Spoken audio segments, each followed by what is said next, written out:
IKA part 2. Welcome back to my YouTube channel.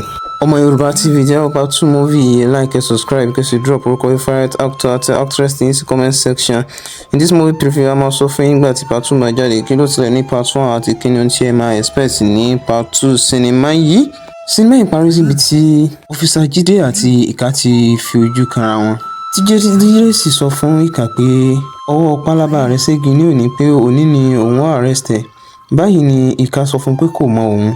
Ó sì pe Bísí tí ń ṣe ìyàwó Jídé wá láti inú afẹ́fẹ́. Ó ní kí Jídé kọjú ìbọn dá. Eléyìí distract Jídé ti dáàbò bo honorable tí ó wà ní ẹ̀yìn rẹ̀ tí Ìkà fẹ́ pa. Bí ó ṣe kọjú ìbọn dá Bísí ni wọ́n ráyè láti yin honorable yìí ní ìbọn tí wọ́n sì pa.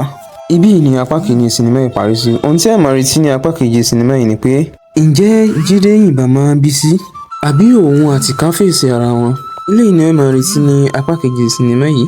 Gbogbo eléyìí ni ẹ máa retí ní apá kejì sinimá yìí. Bákan náà ẹ máa retí apá kejì sinimá yìí ní inú oṣù tí a wà yìí.